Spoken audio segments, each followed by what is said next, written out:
right, we're back What's up, again. everyone? Back again with the Renegade Masters. Yep. Another episode of the Welcome. Big Gothic Brothers podcast in the house. All right. Yes, Look, sir. man, I see you have the Rams hat on. Yes, sir. How are you feeling about tomorrow? Tomorrow, Excited. Excited. they're playing the Commanders, right? No, they're playing the Eagles. Oh, sorry, yeah, the Eagles, right, Yeah. right. So they're playing the Excited Eagles. at the same time, a little bit, anxious. We're playing in Philadelphia. We're playing the Eagles, who are like 14-3, and playing in Philadelphia, where it's gonna be an ice. It's gonna be pretty much an ice bowl. So we're not, we have the Eagles on paper, the better team. Yep. We have the weather against our favor, but yeah, I'm hopeful. Hopefully, we could we could pull out that win. Stafford played a really good game against the Vikings, and our defense had 9 sacks. So I hope our defense could step up tomorrow. I don't We'll know, see. man. The offensive line of the Eagles are pretty much solid, right? But the Yeah. thing is, it's a snow game. It's a snow game, so I don't think there's gonna be a lot of passes in that game. There's gonna be a lot of Yeah. running in that game, and Yep. who's the best? Okay, so I'll be honest. I don't follow the Rams too often. Obviously, I'm a Niners fan, so I don't really follow the Rams too often. And Uh-huh. honestly, didn't think that you guys would make it this far. Yeah. Yeah, NFC West has been bad this year, Right. but I didn't know that you were gonna make it this far. Who's the best rusher on the team right now? On the Rams, Yeah. Kyron Williams. Oh yes, I think I've seen him. I've Kyron seen him Williams. play. But the thing Right. is, the Eagles have Saquon They have Barkley. Saquon. They have Saquon, right? Yeah. That's probably what's gonna boil. Yeah. That's probably what's gonna decide this game, right? Who's Right. gonna win on the ground? If it's especially a very snowy situation. Let's Yep. see. I mean, look. What's gonna look? Mahomes is through, and they're gonna find out who they're playing, and then Yep. you're gonna find out who you're gonna be playing soon. Yep. Yeah, let's see. Let's see. It's gonna be an exciting couple of weeks of football. Yep. Even though my team isn't there anymore, that sucks. Yeah. But we'll be back next year. Yeah. But again, look, LA Rams did a great job winning in that first game back after those horrible fires, The right? fires, yeah. You know, that's still Shout going out on. to Arizona for having us play at State Farm Stadium. Yeah, that's Yep. good. That was good. I mean, I think people were kind of worried that these kind of games were being postponed Yeah. and give you a disadvantage. But yeah, they stepped up big time, Oh, hitting, stepped up. Yeah. yeah, hosting and making sure that the whole playoffs moved smoothly. But we can't really say the same for the Lakers, right? They lost No, that. not really. I mean, it's been a rough last few games. We talked about that last week, where they dropped, they dropped a winnable game against the Rockets, and then they got blown out by the Mavericks. And then since then, what happened? We got blown out by the Spurs. Okay, so that one they really look. They really shit the bed on that one. I gotta say, Yeah. that was a horrible performance. They were up. They were up 10, Up 10, right? yeah. And then they got blown out 21 points to the Spurs at home. Yep. At home. And that was just bad. They That was gave up. terrible. Yeah. They gave up. So our prediction obviously is off now because we Yeah. kind of. So I predicted 9-1. That's done. Predicted 9-1. Yeah. You did 8-2. That's 8-2. done. Yep, So that's they done. lost 3 straight, but they did win against Miami. That fourth game, and props for props is due. LeBron bailed him out in that one. Right. I think these last 2 games, Miami and Brooklyn. Okay, so let's talk about Miami first. So LeBron had a stretch where he just couldn't miss, and he was the one who powered through. He was the Yeah. one. He was the reason why they won against Miami. Although, come on, Miami without Jimmy Butler, and Miami's not really a good team this year. Nope. I mean, it took a LeBron effort to finish that. Great. But this one against Brooklyn, the one yesterday. Oh. So D'Lo's first game back. D'Lo's first game back, and Austin Reaves with a career high 38 points. 38. My God, yeah, 38. We got it. Shout out to Austin. He was just. Yep. I think what Austin is showing is that he's like, and I love Austin. He's I love the white guys on the team. Yeah. Everybody knows Mm-hmm. Caruso is one of my favorite Lakers Yeah. of all time. Yep. Still is. He's still one of my favorite players of all time. And Austin Reeves is another guy on that list. Mm-hmm. What I've been seeing for the last couple of days is, last couple of games really, is that we can see that JJ is kind of slotting him into that point guard role, Right. Right. right? But I don't think that should be the optimal role for him as far Correct. as the starter is concerned. What's happening is that he's fulfilling that secondary playmaker option. Right. If LeBron is kind of being off, or he just kind of feels like it, but Austin's turnovers have really been hurting them a lot Yeah. this year. Yeah. And I understand there's going to be growing pains. I get that, but Right. maybe given what Austin was doing in this game, Mm-hmm. is it? Do you think he's supposed to be that point guard for the future? Or what's your what do you think about his Well, game as a point guard? I mean, if he's gonna be the point guard, the primary facilitator, ball distributor for the Lakers, I mean, he's a scorer. Austin's a Yeah. scorer, but at the same time, he's also he could get his teammates involved as well. So I mean, if you have, LeBron as a first option, of course, and then AD as a second option, or vice versa, you'll have him has to have that pass first mentality. But again, that's the good thing about his ability, his athleticism as a scorer. Because if you have LeBron and AD, if their shots aren't falling, then he can take over as and want that ball in his hands and be able to provide whatever scoring the first and second options can have. Yeah, yeah, that's right, right. So it's mostly my main worry with him is that obviously LeBron's kind of deferring to him sometimes, like he did with Right. D'Lo. Yeah. So there are times when LeBron is maybe resting on the floor, or he's off his game, or maybe for some other reason, and he would empower D'Lo to just say, take the ball and do what you want with it. Yeah. I think he's doing the same thing with Austin right now. But what we've been seeing with Austin, and this might be just a personnel issue. This might be just a roster thing at this point, because let's face it, there's no one else in that team who's gonna be playmaking, right? Yeah.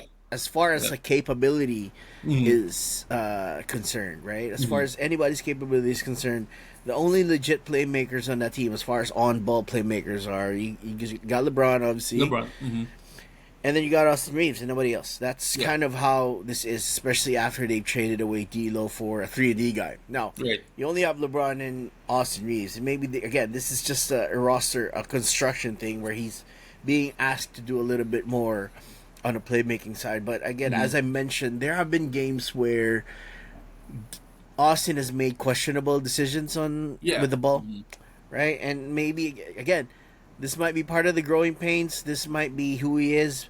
But at the same time, if you're thinking about the long-term prospects of Austin Reeves being a secondary playmaker archetype on this team, I think it's kind of taking away from his real strength, which is he's a microwave scorer. Yeah. Yeah. And at the end of the day, he's a more dependable third option, And then you mentioned LeBron, wanted to give D'Lo like the green light, but we all know that, and that's the reason D'Lo is gone. It's like he'd be invisible in crucial situations, and it's something that I think Austin Reeves, in his capability as a scorer, he wants those moments. He wants those situations where he's gonna have to take over the offense and and get his shots and provide the points when they need it. Yeah, he's been a bucket. He's been a bucket. They don't call him Hillbilly Kobe for nothing. Yeah, exactly. Right, and I think that's what his role should be. He's supposed to be. He's starting right now, which is fine, right? what my optimal wish for when it comes to this roster is that Austin becomes a sixth man, Yeah. and he's essentially what Lou Williams, Jordan Clarkson, Mm-hmm. Norman Powell on the Clippers, Mm-hmm. those guys to be for this team. He's Yeah. supposed to. I want him to Jamal get Crawford. as much. Yeah, I want him to get as much touches as possible. I want him to just when he's on there with the floor on the floor. I want him to just look for his shot first, Mhm. rather than trying to be a point guard, which he's not. He's a two guard, Yeah. right? We're trying. I understand he's getting assists. The numbers have been there, but again, he's not. The mind of a point guard is different. Yeah. He's not that guy, and they're forcing him to do it because again, it's a necessity. There's no one else to do it, so that's fine. But Right. moving forward, and I hope that Austin is on the team moving forward. He's probably. Yeah. I'm not saying he's supposed to be untouchable. No one's untouchable with the right deal, but he's definitely someone that you would not trade unless you're getting someone of quality Exactly. back. So, Yeah. so I think that from a or for short term perspective, this is fine how it is, right? Obviously, they're constrained with what they could do under the salary cap rules, but if Austin is here on this team long term, he has to be that microwave scorer. He has to come in when he has to be scoring when nobody else can score, Exactly. Yeah. and he might be better served off the bench if that's the case. If they Oh, were yeah. able to upgrade, so 3, 4, 5 is essentially locked down on this team as far as starters are concerned. Right. Max is a great. He's becoming a very very good 3-and-D player, but Mhm. if you're a championship team, that's not your starting two guard. Right. He's getting very very consistent, but he's still got a little bit ways to go. And same with Austin. If he's your starting point guard, I don't think you're gonna be winning a championship. There's got to be an upgrade there somewhere Yeah. that relegates him to six-man role. That's why I was mentioning before that if you have like a steady point guard, sort of like a Dante DiVincenzo type, who plays D and and facilitates, and you have Austin coming off the bench as a sixth man, then I think that's the missing piece. Yeah, you remember when I mean on those Clippers team, right? Lou Will would just come in, destroy the bench of the other Yeah. team, and just get his 18, 20 points, maybe even Mm-hmm. more if he's hot. That's that. I think that's the optimal role for Austin. Mm-hmm. Look, he's great. I have no complaints about Austin. He's one of my favorite Lakers right now, Yep. and even maybe in history. But he's playing out of position, and he's playing something different from what his role is. Because even though as good as he is offensively, he's a cone on defense, and that was being shown by the games that they've lost. They essentially hunted him. Yep. Because when you get the switch, if the Lakers are doing a switching type of defense, everybody wants Austin. Everybody's cooking him, and there comes a point where you're gonna be a liability even if you're scoring this many points. Yeah. And that's why I think I agree with you. He should be a six man. He should be coming off the bench. If you're a contender, if he's coming off the bench, then you're in pretty good hands, really. Yeah. So, one of the things that were different between these last two games that they won and the 3 games that they've lost is obviously LeBron is coming to play, Right. right? Oh yeah. I think for the ones that they've lost, he only took 12 shots, 11 shots. Yeah. Yeah. It's a little That bit game more. against- the game against Dallas, so you only took 12 shots. Yeah, now he's looking a little bit more normal. And Yeah. to his point, he mentioned that he wasn't really feeling 100% given the fact that his family was affected by the fires as well. Right. Again, Yeah. sorry to hear that, really. Yeah. But now that he's refocused, it's looking like he's playing very well again. And this is kind of what the point is with this team, right? So if LeBron is playing close to what LeBron is expected to play, then chances are they're gonna win. Yeah, that's where their strength is. LeBron is he is the heart and soul of this team, and wherever he go, that's where the team goes. Yeah, they do take on what energy he's giving out. So if LeBron is playing with horrible energy, or he's not playing defense, or he's being very passive, and chances are that the team is going to lose, and Yeah. that's what we've seen. Mm-hmm. They LeBron has to be aggressive. LeBron has to provide energy, and LeBron has to be just even 3/4 of who he is in order for this team to win. But True. Mm-hmm. that's kind of the issue, right? He's 40, Yeah. man. He's not. He's not a. He's barely young. I mean, look. Mm-hmm. No one in the NBA who's played this long has been expected to actually contribute. True. And I'm even saying this for Michael Jordan, right? Oh, Michael, yeah. Michael was 39, right, in this last season, and he was still expected to perform. But if you're a serious team that's concerned about winning, that shouldn't be the case. You're not supposed to be relying on an old man to be your number one option, to be your heart and soul, to be that one who's going to define the energy for your team if you want to win. I've said this. I've said this a lot to people, and obviously there's been some arguments and debates about that. You cannot win a title if you have a 40-year-old guy who's your first option being paid a max in this salary cap situation. This is nice to watch, right? What I'm saying is everything LeBron doing, I'm not trying to discount that. He's been great. I think from a stats perspective, he's the best 40-year-old we've ever seen in the NBA. Of course. Right? That's not even a question. The problem is he's making max money. He's making 34% of the salary cap. Right.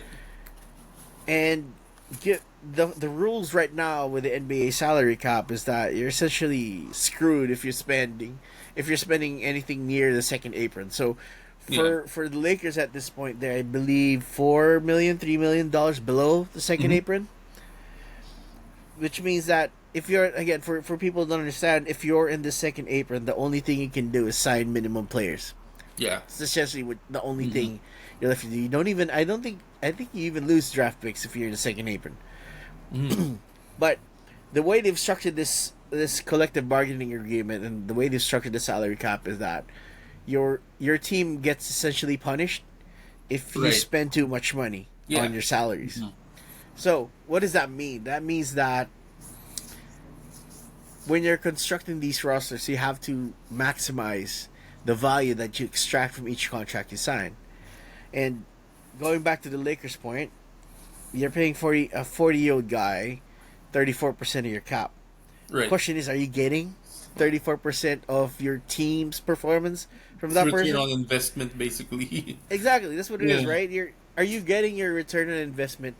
And I'm just talking about performance here, okay? But that's the jersey sales, ticket sales, the brand recognition. Let's take that separately. We're talking about on-court performance and wins. What have you seen from this specific era of Lakers basketball when it comes to that? I mean, as a Laker fan, and I will tell you this, like, our focus is, we're a results focused culture, and that's just how it's been ever since. As a Laker fan, we've had this tradition of success. It's a shock, or it's just deflating when your team doesn't make the playoffs. And as a Laker fan since Showtime days, before 2010, we only missed the playoffs I think twice. Then that was when Shaq left, right?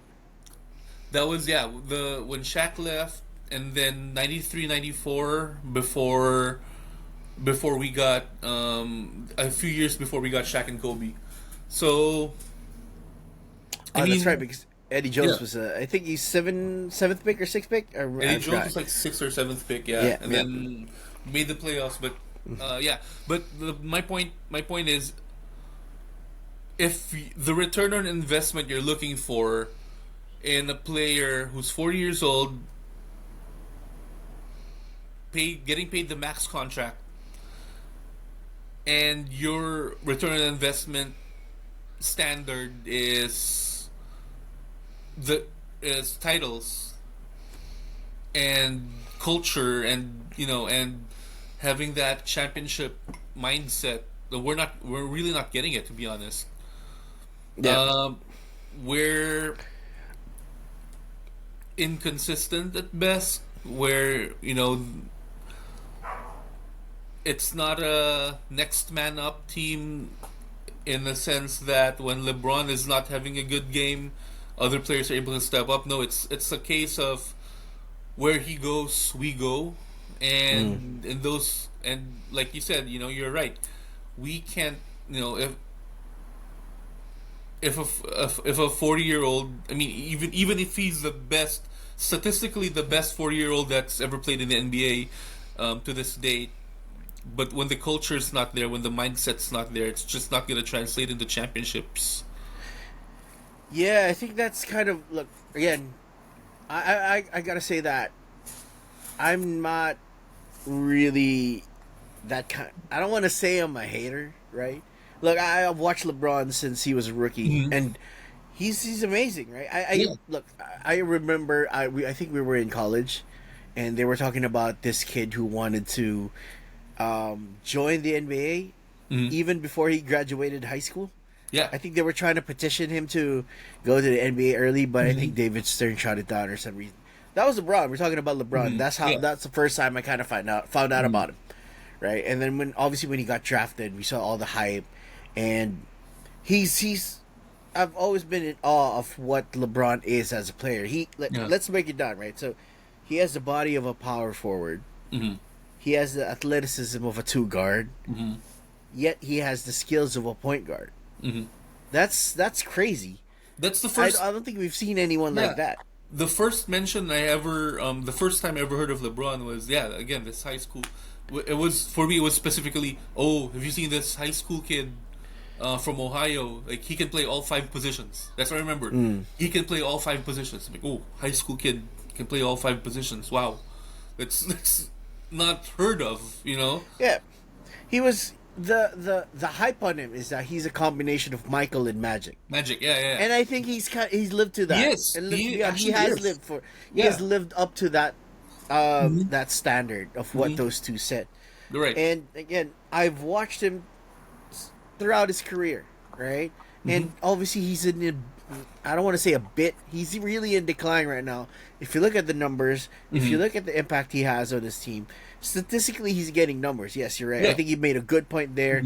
He's statistically still fulfilling what LeBron James is. Yeah. But as far as winning is concerned, he's no longer doing that. And for what it's worth, he's old.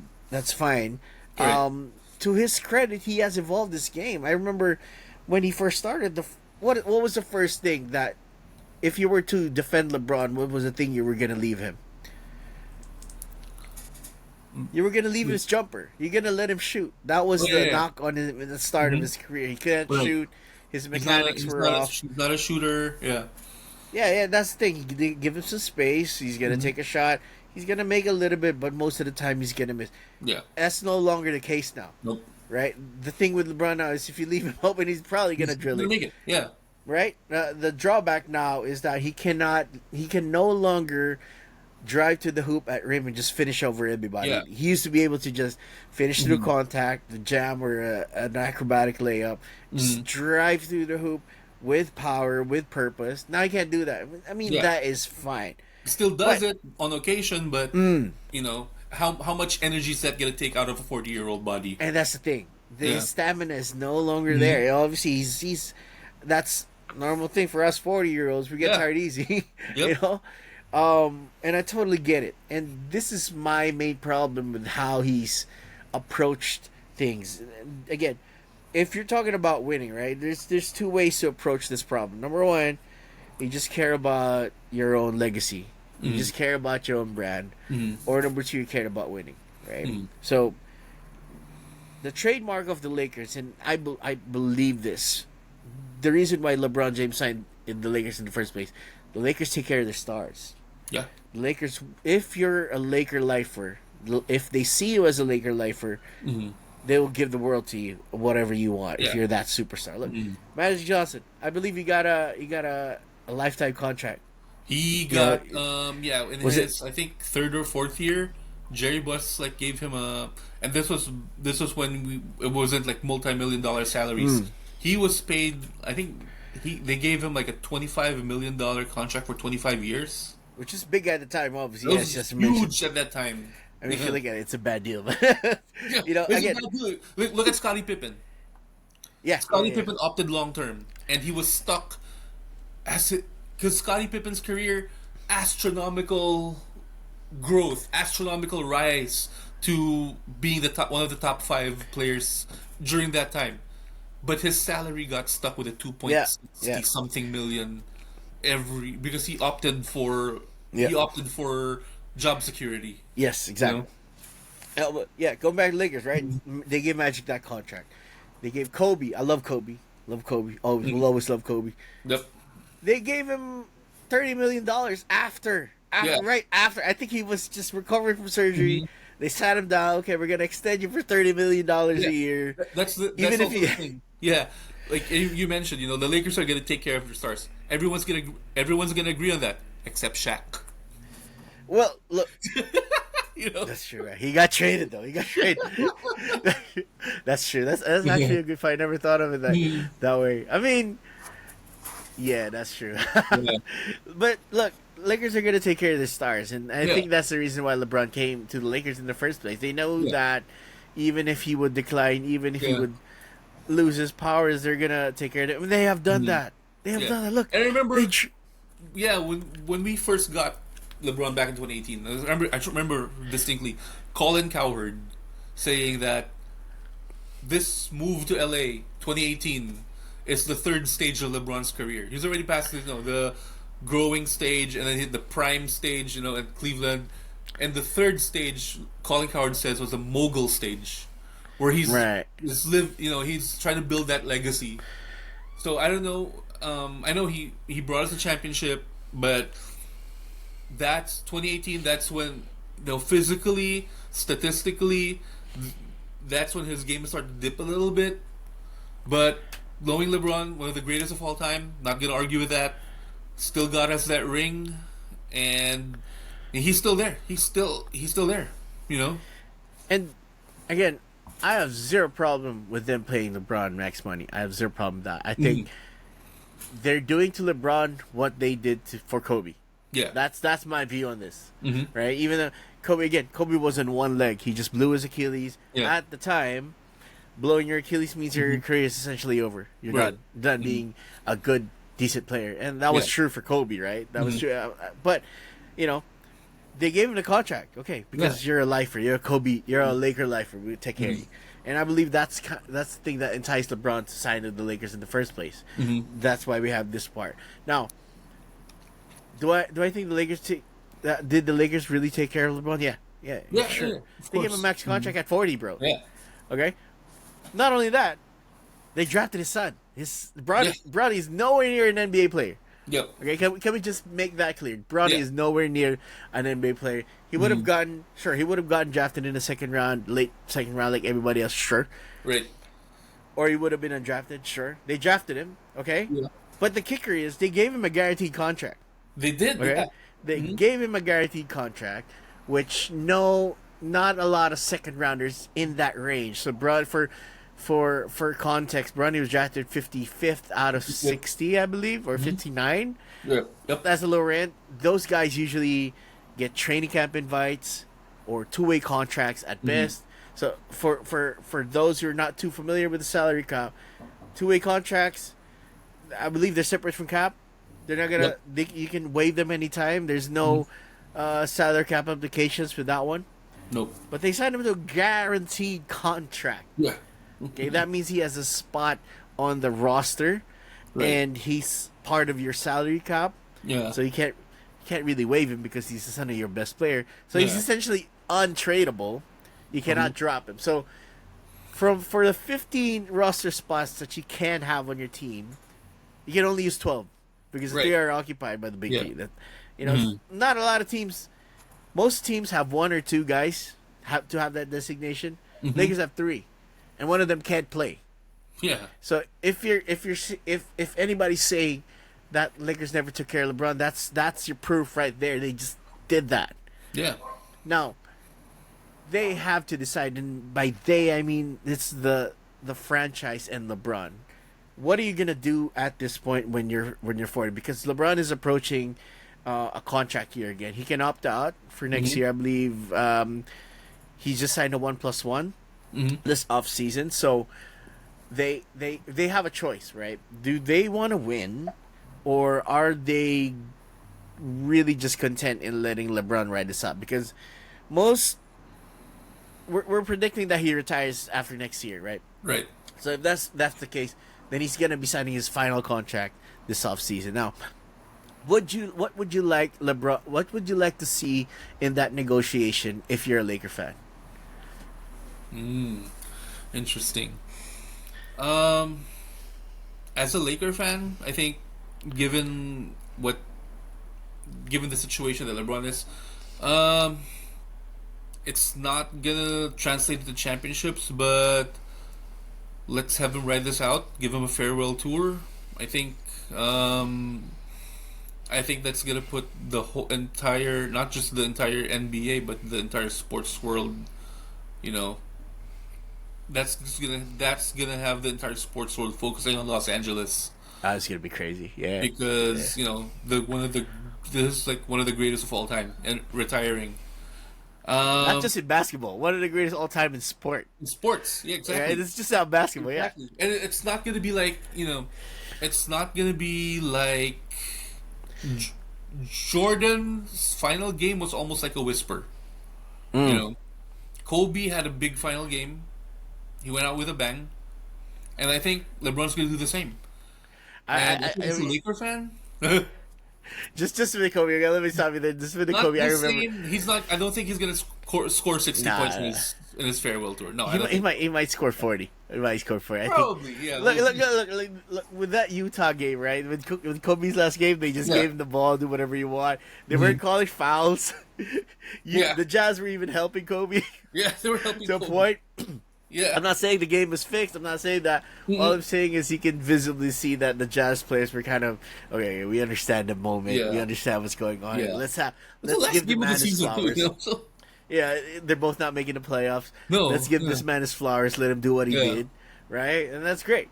Yeah, so that's one way you could approach it, right? You can just give him a farewell tour for the ages where... And then, you know... I mean, and then we can start, you know, reconstructing the roster. Or hear me out. I agree. Okay, Jordan's retirement tour went out with a whimper. I think he was injured that year, and they never made the playoffs. I remember. Was it in Philly? I think Philly was his last game, right? If I remember correctly. Yeah, Philly. So he was. The game was already out of reach. And everyone just called for Michael to get off the bench one last time and play, and that was it. I get it. And Kobe obviously had that 60-point game. That was a masterpiece, dude. I gotta say I cried. I was on the bus home. Yeah. I was in the bus home when that game was going on, and I believe that was the same night where the Warriors beat 72. They won 73. Yeah, and that was the same. Yeah. No, I didn't watch it. I was actually going back and forth without. Dude, I was on the bus, right? I was in the back of the bus watching the game on my phone. I was just teary-eyed. I was like, shit, this is it. Yeah, dude's done. He's done. I mean, that season was horrible to watch. Yeah, was hard to watch. We were 17 and 65. That was bad. They were just attacking. But I was just having a tear in my eye, man. Yeah. Just watching that last game. It's like this shit is like 2010 all over again. This was when he looked like a little bit. He had kind of turned the clock back a little bit, just to show that, you know, he's the shit. And that was amazing. And I agree, LeBron's is gonna just top it. It's just not one game. I think it's gonna be for a whole season. It's a farewell. Listen, they're not shit right now, right? They're what? I think they're 5th or 6th in the standings right now. Yeah, they're not bad. Okay, they're not gonna win a championship. That's not the point. I think LeBron's window is closed. Yeah, after they yeah. made the Westbrook Actually, trade. That was it. that's gone. Yeah, He closed it when he forced that Westbrook trade. Okay, yeah, they threw away all the assets that they had for Russell Westbrook making 45 million, and that right. was it. That was done. That was their last season Yeah, that they were actually serious as contenders. So, if you're LeBron, what do you want to do? Do you want to try and win one more before on your last season before you retire, then get the mic drop, or are you? I don't see why he would say no to winning another ring. Because that's just, I mean, he has four. He has four. Yeah, it's four. It's four. He's 4 and 6. Yes. If he wins another one, he's tied with Kobe, 5 Yeah. rings. So I don't see why he's not. I don't think he's gonna say no to the prospect of winning another ring, but is his body gonna be able to push itself into June? Kobe on a 17-65 season, where almost all those games, the outcome of that season, 2015-2016, the outcome of that season was determined from like probably pre All-Star break. We already knew they're not gonna make the playoffs, and you can see, and this is Kobe. This is Kobe who works himself to To the bone, really. exhaustion. Yeah. And you can see that last game against Utah in April how gassed he was. Yeah, he left it all on the floor. That was one of Yeah. the most memorable parts of it, Yeah. right? Now remember, there's a season where towards February, March, April, the games don't mean anything. We're out of the playoffs. LeBron is 40. By the time he retires, probably 41. 41, yep. How's his body gonna take February, March, April when we're in contention? And if we make the playoffs, we play in May, we play in June if we make the finals. So, I know he's not gonna say no to the prospect of winning another championship, but the question is, how is his body gonna take it? Well, well, first of all, if he wants a championship, and I think this is my argument. If LeBron wants another championship, he cannot be taking 34% of the salary cap. Exactly. Okay, that's number one. Okay, Yeah. he cannot. As great as he is, as great as his career has been, he cannot be the number one guy anymore.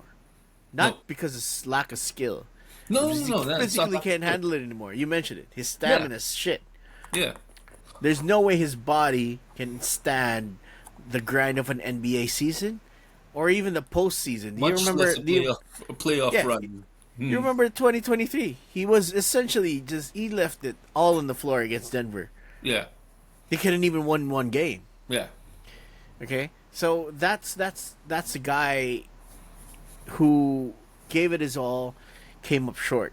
So my view has always been, and this is my view for the last couple of years. If LeBron wants to win another ring, or wants a good shot at that, he can't take a max anymore. That's just not going to work.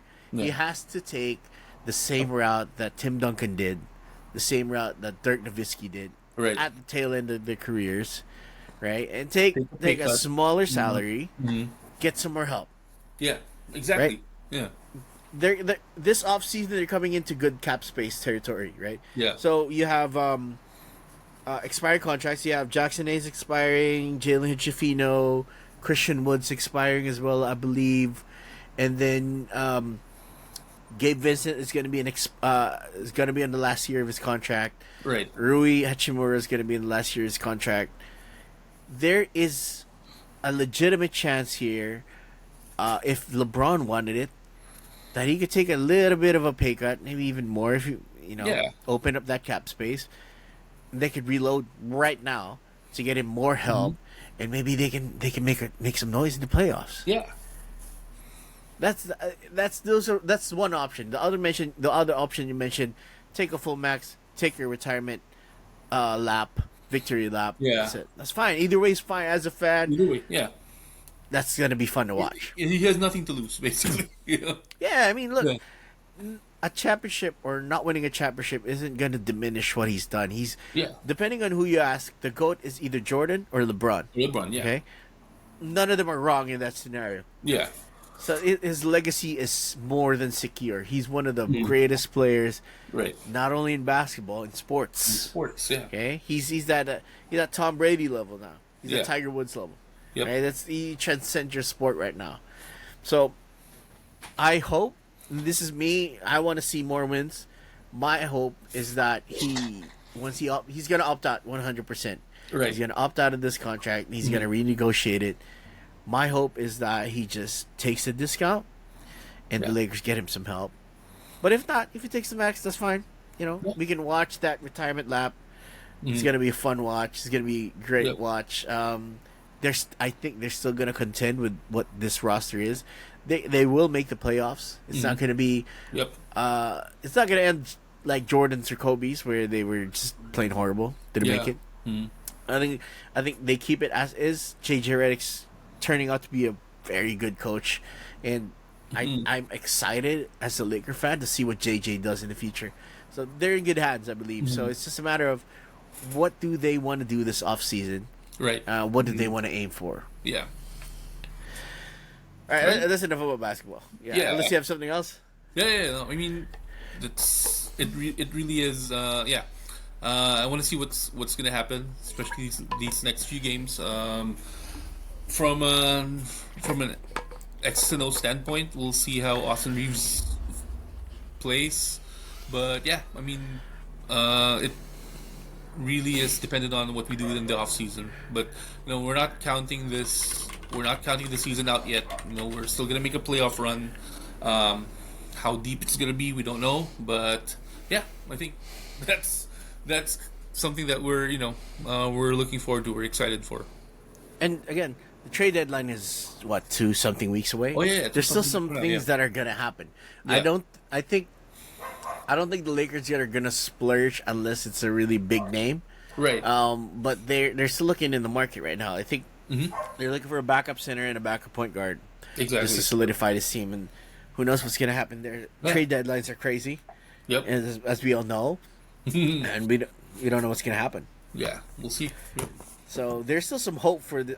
I'm not saying this season definitely isn't a wash. So we're gonna see something happen, and as we mentioned, Lakers are in the 6th spot right now, and it's the race isn't as far as people may think it is. They're facing the Clippers next, which they can vault, a win can vault them across. So that's going to be great because the Clippers are, again, Kawhi's back, and they've always played very well against the Lakers. So it's going to be a fun game. I believe that's tomorrow. Tomorrow, yeah. Yeah, so looking forward to that. Now, let's move away from basketball a little bit. I think we've talked about this in the back. So, it's gonna show how old we are, but let's go for it. Have you listened to LiAngelo Ball's song? Yes. Yes, have you listened to it? Okay. Yep. What do you think? It's catchy as hell, man. It's very catchy, man. It's very catchy. It's catchy as hell, bro. What the production reminds me of is that for those old heads, it reminds me of a Big Timers Manny Fresh beat, right? Yeah. I think it reminds me of that Louisiana sound. Yeah. I think it was I think Draymond. It was on the Draymond Green show, and they were listening, and Draymond was listening to it. He's like, "Oh, what's this, Big Timers?" Or yeah, that was it, right? He dropped the reference. Yeah, like it sounds like it sounds like a Cash Money No Limit song from the 2000s. Yeah. You'd think that Juvenile would get on the remix, right? Oh, right? Yeah, with how catchy it was. Yeah. And it's gone crazy. Obviously, everybody's playing it in locker rooms. Yep, locker rooms. Yeah, they're playing it. Arenas, And I've seen this weatherman make a reference to it in the snow. Yep. It's crazy. I mean, given the fact that LiAngelo Ball is definitely the least known out of the three. Yeah. obviously us Lakers fans know a lot about Lonzo. Lonzo's still one of my favorite Right. Lakers as well. I love Oh them yeah, on the yeah. team. Hmm. I think, look again, if we're going back to the Lakers, if they can get Lonzo for cheap, I think they should do it. Yep. I think Lonzo as a backup, he's shown that he's kind of getting a little bit healthy and is obviously a better shooter Right. than what he was Yeah. in the Lakers. But Hmm. you got Lonzo, he's doing well. You got LaMelo, obviously the best of the three. The best I of the think three. he's Yeah. leading the guards right now in votes for the All Votes for All-Star. Stars. He's been really good. I've always been a fan of LaMelo. I Yeah. watched him here. So when he was playing in the Australian NBL, Uh-huh. so New Zealand has a team in that league. So Right. I caught a New Zealand game where Uh-huh. LaMelo was visiting. I saw him play. I mean, it was Yeah. pretty obvious that he's Yeah. gonna be this good. He was just a man among boys. Yeah. In that league, and NBL isn't a slouch, right? Although it's not as known as the EuroLeague, it's still They're pretty physical very there. Yeah. they're very competitive. Yeah. It's good. The game here is very competitive and physical, and he was just. I mean, they gave him a lot of chances, and obviously, but he's the leader of that team that he wasn't here. But you could see back then that he already had the talent. Yeah. It's just a matter of time. I to this day, I don't understand why the Warriors passed on him, Hmm. considering the fact that there were rumors that they were going to select him, but backed out at the last minute. Right. But LiAngelo has always been the black sheep. I think people say it's the middle child that always gets stabbed, but fine. But from his shoplifting incident in China Yeah. to his dad making a league just so he could get him exposure. Yeah. LiAngelo's come a long way, and obviously Yeah. he's got this song is popping off right now. I don't know if you've seen it, but he actually got a record deal. Yeah, he did. Yeah. It's a great So- comeback story, you know. I mean, like, yeah, we all thought when 2017 Lonzo got drafted second overall by the Lakers, it was like, oh, he's going to be the most successful of the Ball brothers. And then, yeah, you mentioned that shoplifting incident, and I was like, man, you're at UCLA, you know, you're on the way to to becoming a first rounder, because he had the tools to become a first rounder. And then this shoplifting incident was like, oh, damn it, bro. What were you thinking? Yeah. But yeah, I mean, it's a great comeback story, you know. It might not be in basketball, but hey, you know, again- he just dropped a really catchy song. It's probably the catchiest song right Yeah. now, and again, it reminds me of the year 2000s baggy jeans and FUBU tops. Yeah. It reminds me of all the oversized shit that we used to wear as kids, right? Gen Z is bringing back now. I work as I work as a youth minister, and I see like my Gen Z kids like rocking the freaking baggy jeans. I'm like, bro, we used to. That was your daily get up. That was during our time. Bro. Every time we would get out of the house, that was Yeah. what we would wear. Yeah. Right, we wore football jerseys, Right. and oversized pants. You couldn't Exactly. even see our shoes. That was the shit. Yeah. And LiAngelo's bringing it back. Yeah, His he's sound, bringing it back, his sound just reminds me of again the Big Timers, No Limit sound that was popular back then. Juvenile hot boys, you know. Yeah. Those guys, yeah. I really hope that Lil Wayne would jump on that. Juvenile would jump on that Yeah. remix. I don't know. We'll see.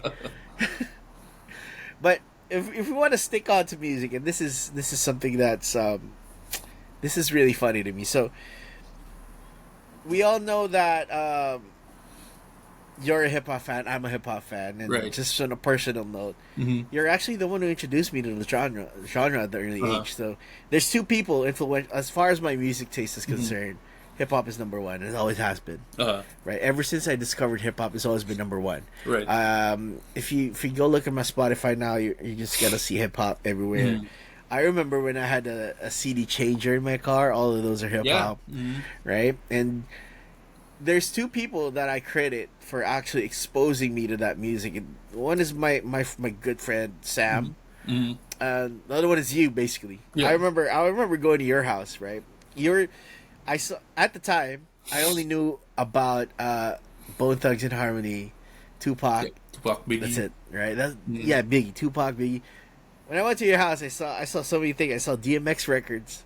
I saw Onyx Records. We were talking about how funny that is. Yep. I saw a little bit of Wu-Tang Clan. Wu Tang. You're the one who got me into Wu Tang Yep. in the first place. I remember that. We were just so amazing, old dirty bastard. We were just having fun. You introduced me to this music, man. You're the I would give you credit as the reason for me listening to this music right now. And part of that music is the beefs that happen in it. Right? Yeah. Okay? We grew up with East Coast, West Coast. You know, the rivalry. Yeah, I was in the U.S. when that whole Biggie and Tupac thing was going on, right? Right. So, I remember I borrowed All Eyes on Me from you. Oh yeah. I borrowed your cassette tape, man. Yeah. I was listening to that, and in '96, I was visiting the U.S. and they had, I still remember it to this day, right? When Tupac and Biggie were beefing, I remember I was there in '96. All Eyes on Me was pretty much bumping everywhere, and you know, I think it's one of the first times that I heard the Tupac and Snoop song. Oh, Two of America's Most Wanted. Yeah, Two of America's Most Wanted. I heard that. It was just on MTV everywhere. Right. And then I remember going back to school and then found out that Tupac died. Dude got shot. 96, that was crazy. Right. That was probably one of the most prevalent beefs in hip hop history. Right. Yeah. But as a young guy, I that's where I started pretty much because that was the sound that was happening at the time. I started to backtrack. I remember us laughing about the Chronic when you're the one who got me to that album, and then one of the greatest albums of all time. Yes, The Chronic. And I remember that we were just laughing when we were hearing Dre Day. Oh yeah. When Snoop Dogg got crazy, Easy the big fat dick. Yeah. I remember we were kids, so we were just laughing. Shit just got real, you know. It was just like the whole split, NWA split. Like wow, It was crazy, right? So one of the best diss tracks ever came out of there. No Vaseline. No Vaseline, right? No Vaseline. Ice Cube had a line there. Call you a Benedict. Yep. Wordplay about Benedict Arnold and all that shit. Yeah. That was just again, as I said, I was just backtracking, right? So one of the other things was the DJ Quick beef with MC8. With MC8, DJ Quick said because MC8 had his name without the G in it, right? And DJ Quick spun that and he said you left out the G because the G ain't in you. Oh shit. That was one of the lines in the song, right? So that song "Use a Gangsta" was directed at MC. That was a shot against MC8, basically. Yeah, so that was "Use a Gangsta" with an X, right? They were just beefing, right? And DJ Quick even performed the song in front of MC8. MC8 was there. DJ Quick was saying all those lies about him being a coward and him not being a gangster to his face at the Source Awards. Yeah. That was crazy. Crazy, yeah. He also had obviously the Jay-Z Nas beef with Ether. Yep.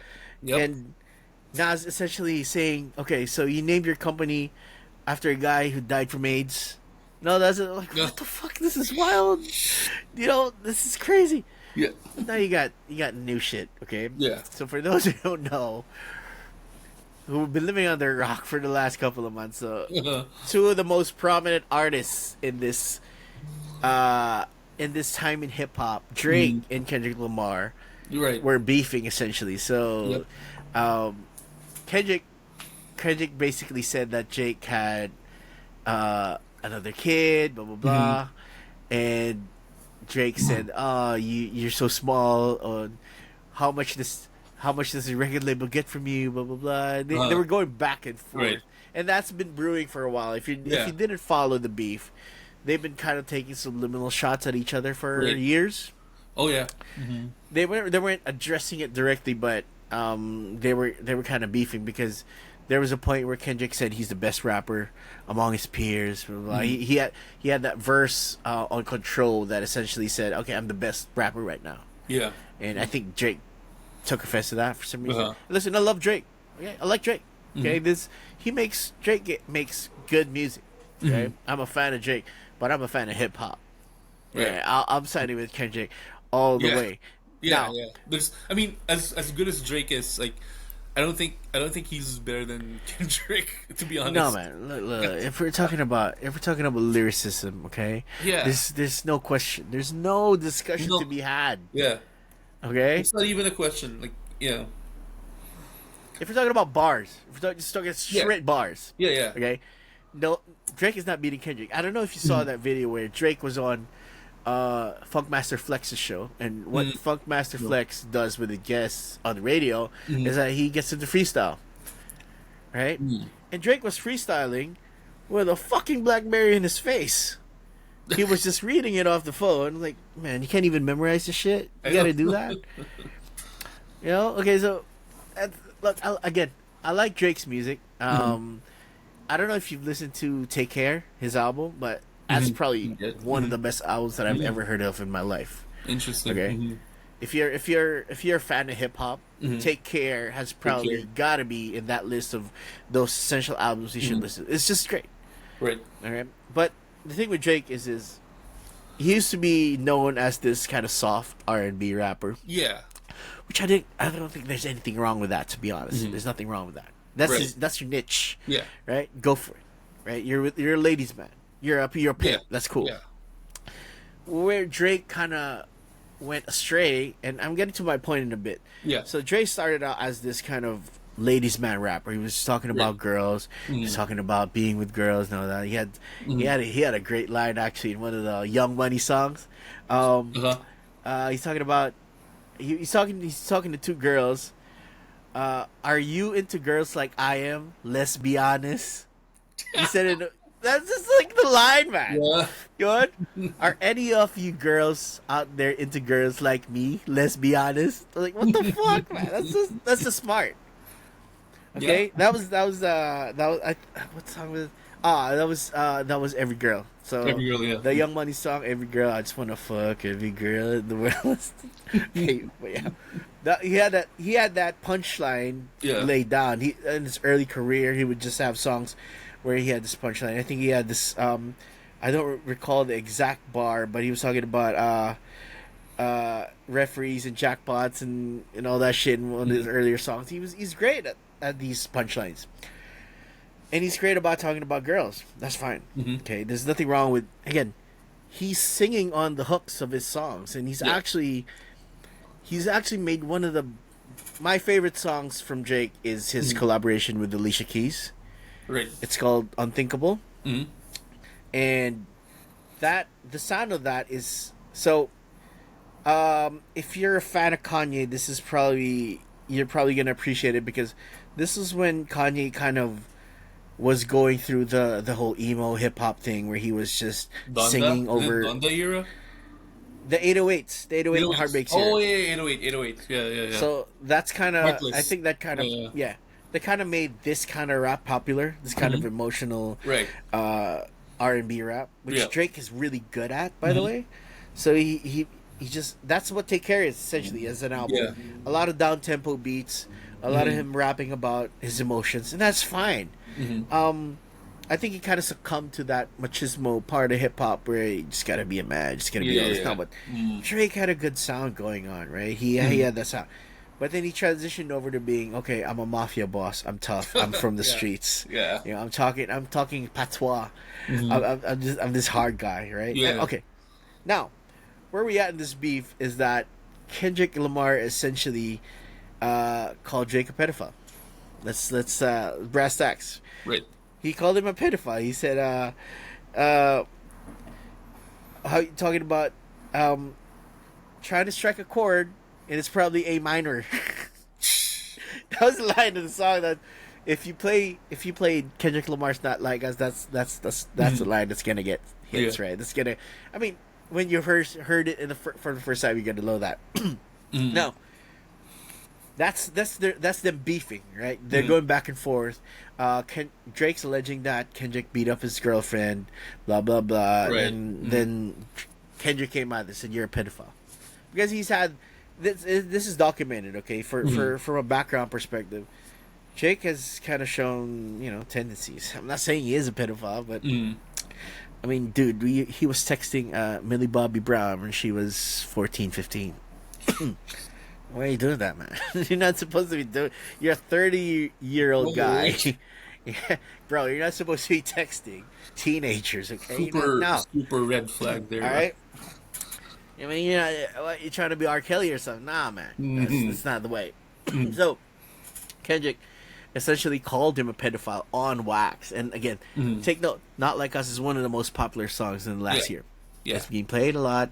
And in arena, I was at a Neo show here in Auckland, and the DJ played that song, and the whole arena just called it A minor. Everybody just called it, bro. It was wild. And here's the thing: who's gonna be performing in the Super Bowl in months' time? It's Kendrick Lamar. Kendrick Lamar's performing in the Super Bowl in Louisiana. Okay, here's the thing. Here's the funny thing. Imagine Kendrick Lamar performing that song in a stadium, 100,000 people. Right, at the Superdome. Yeah. Imagine people saying Shout that out, A shout minor out to line. my wife's favorite stadium because she's a Saints fan. So yeah. So imagine 100,000 people saying A minor.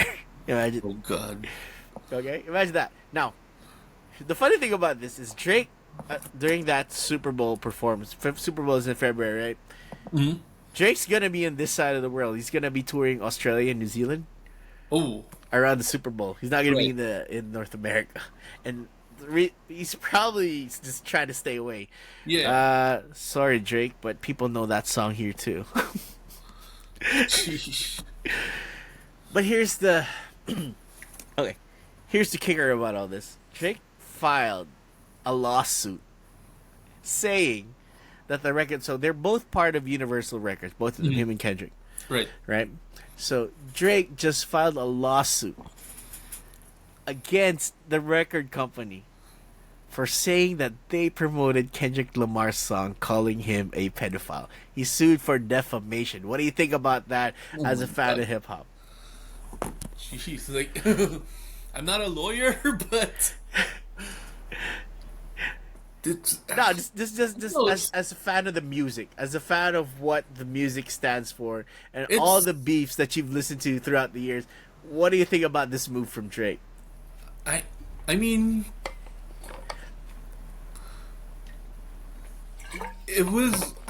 we come from a time when feuds were not settled through court.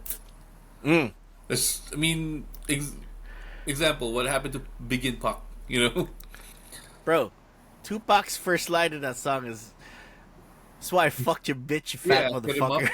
Shit. That was the first line of the song. Yeah. Okay.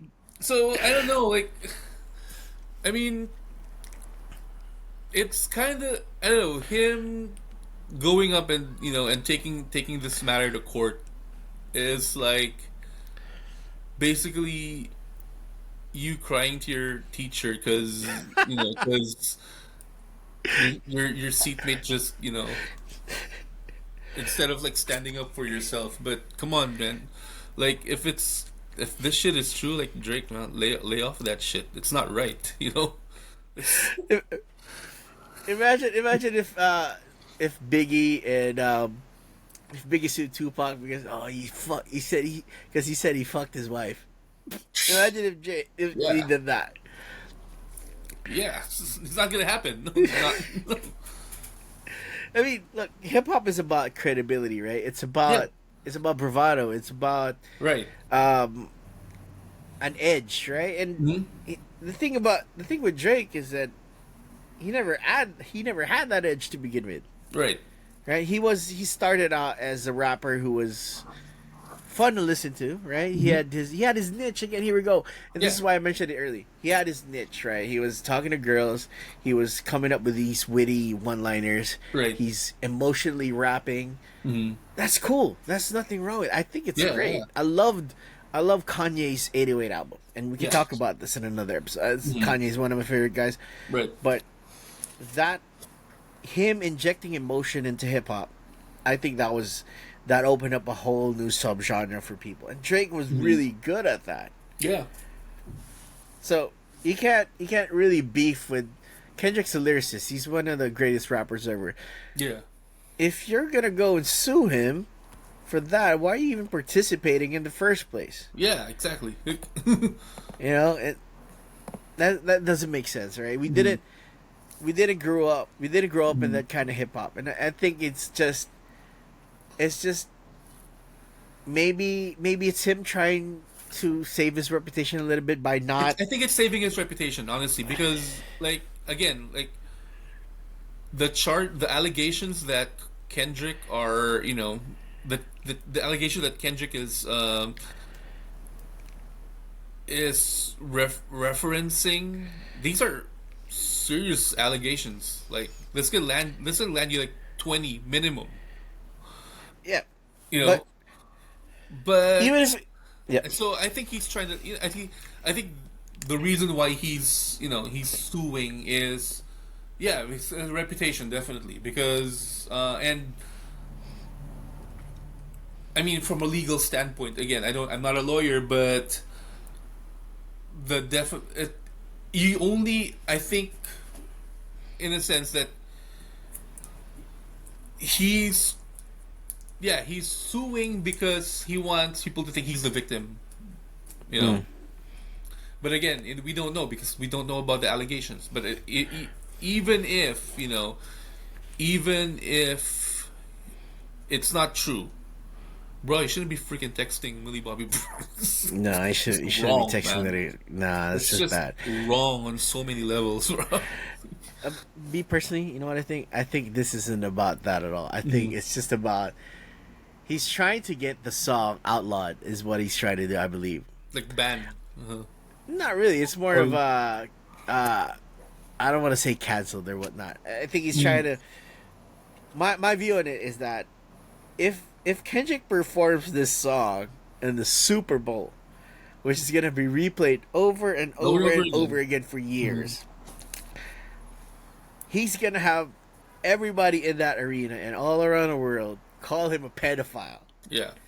That's probably that's probably the reason why he's suing this, is because he might be trying to block Kendrick from performing it in the stadium. They might be saying, okay, Kendrick, just don't play this because we're in the middle of a lawsuit. Like just do that, blah, blah, blah. We don't want that. I mean, I hope this goes away. And this is just so not in the spirit of hip hop. You're not supposed to be doing this. Number one. Allegations aside, right? Let's say that they're not real, okay? Yeah. Allegations aside, you're not supposed to be doing this if you're beefing with somebody. Yeah. Right? If you're beefing with the song, you know, I mean, look, Ice Cube called NWA bitches. They called them being railroaded by the white man, so to speak. Right? Dr. Dre just told Eazy-E to eat a big fat dick. Right? Tupac essentially called Biggie and told him that he fucked his wife. He's a fat bitch. And you got all these other beefs, rap beefs, right, from the start. I mean, let's look at it mildly. When KRS-One was beefing, right, they were just 50 Cent and Ja Rule too. 50 Ja Rule, right? Yeah. I mean, look, Eminem when he was beefing with Benzino and Ja, right. He had a song, literally the hook, literally went "Die motherfucker die." Okay, that was that was a great song, by the way. Yeah. It's called "Go to Sleep." If you guys don't know about it, but that's just hip hop, right? This is what it is. This is what the music is, and let's just keep it about music. I think this is probably the weakest moves in hip hop history. Yeah, and I like Drake. And again, I love Drake's music, but this isn't it, man. And I hope this all boils over. And either he goes back to the lab and drops a fire response track or whatever. If this beef isn't over, or just let it go. Just release your music.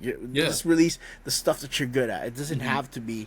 You don't have to go beefing with other rappers. You don't. You don't need to act all street, right? Yeah, Just make the music that made you famous in the first place. Yeah, it's about like you mentioned, the niche. If that's what he's good at, I understand. Like celebrities, rappers, artists want to have that image, that image change. They don't want to be like boxed into like this particular type of artist. Like, I mean, go back in history. Go Bob Dylan. Bob Dylan's niche, he was a folk artist.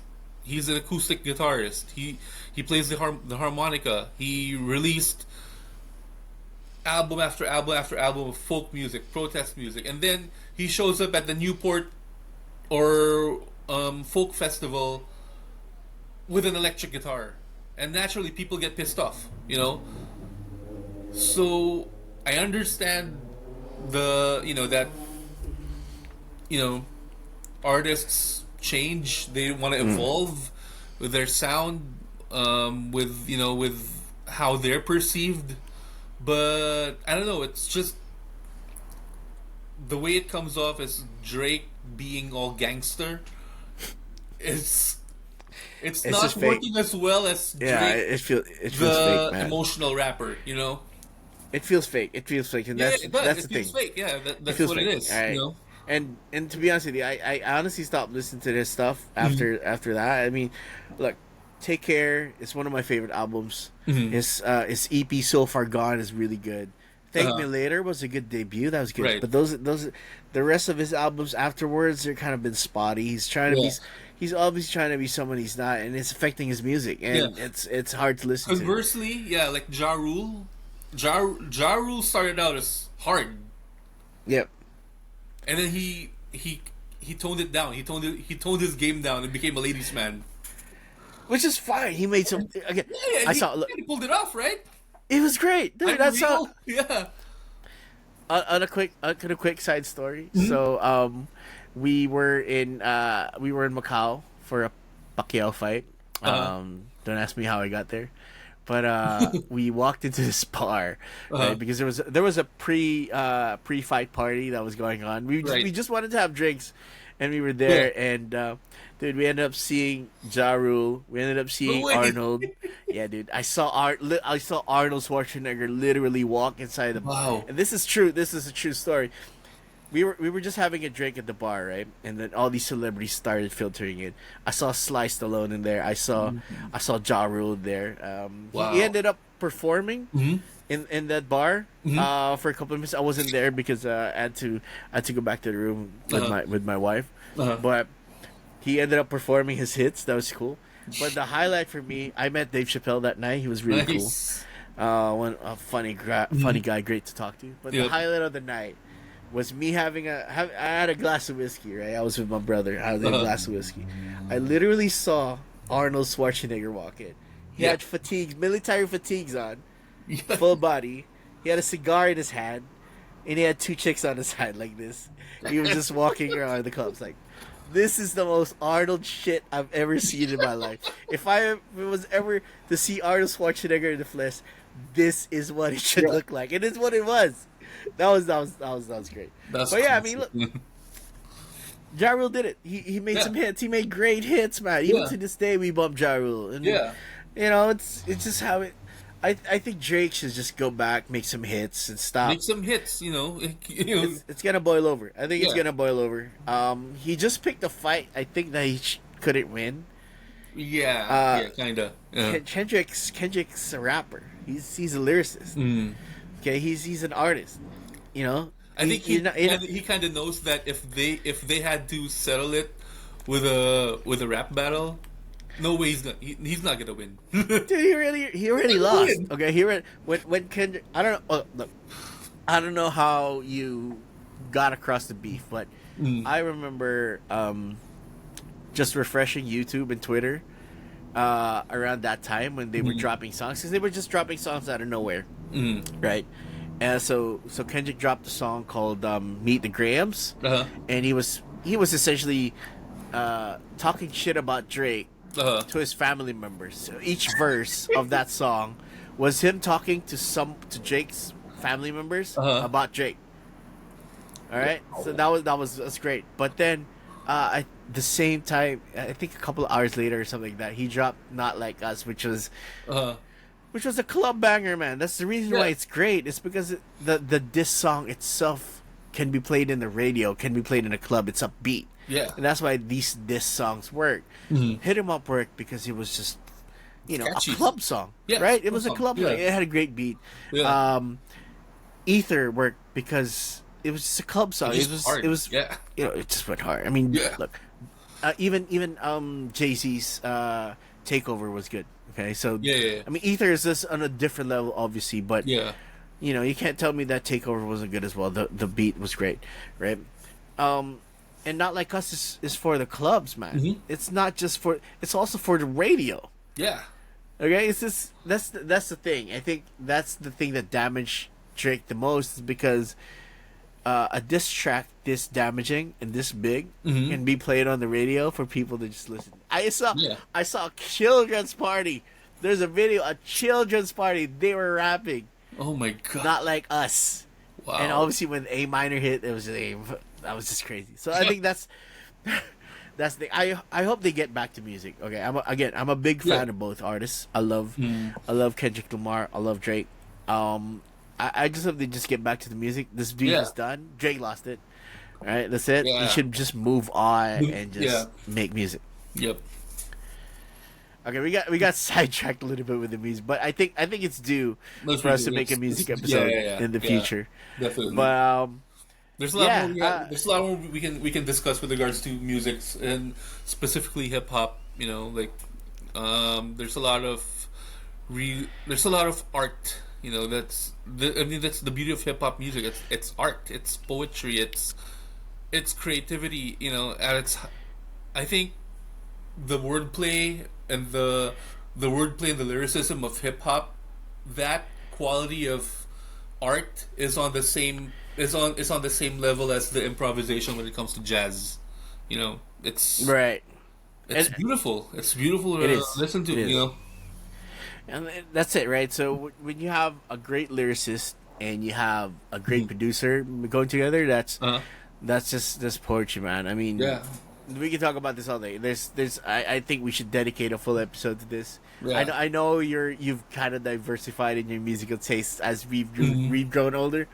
I gotta say, I still like a child. I'm just primarily hip hop, Right. but let's we definitely need to talk Yeah, about there's this. a lot of But- stuff that we can talk about. One thing I wanted to always, to discuss with you was, what are the best uses of sampling as well. Oh, we can try that. We can Bro, try. We can do there's that so next time. much. There's so much. There's so much art there. I Creativity. think that's there's so yeah. Again, I was just talking about this with friends before. I mean, if you listen to samplers, I mean Kanye, No ID, Yeah. Jay Dilla. How do you DJ even Premier. find out these songs? Mhm. How do you find these songs? How do you flip it? Yeah, there's a lot of art in there Yeah. that people don't really appreciate too much. I mean, if you listen to hip hop, you know what I'm talking about. But people on the outside just think of it. Oh, it's just random sound. It's just But there's a lot of art in it, and Oh, yeah, yeah. I agree. We definitely should talk. Yeah, But for a future standpoint, Lakers play tomorrow against the We'll see what Clippers. happens. Yep. And yeah, that's gonna be. I'm not too optimistic on that one. I hope Dorian Finney-Smith comes back. Congratulations to him. Obviously, he had he has a newborn, so Yeah. I'm not expecting him to be back anytime soon. But if Right. he does, then welcome. But let's see, because the Clippers are playing what well happens. right now, Yep. and they're neck to neck with the Lakers, given the fact that the Lakers have lost 3 straight prior to these Right. two game winning streak. So we'll see. The All right, season's we'll see. still far off. We got the trade deadline in a couple of weeks. Hopefully, we got some stuff there. Right. And as always, please follow us on our socials. It's gonna Yes, be sir. on the screen below. Mhm. Gonna be there when I edit it. So it's gonna be there. Follow us on our socials, and we'll see you again next week. See you again next Thank week. you for listening. Have a good one. Cheers.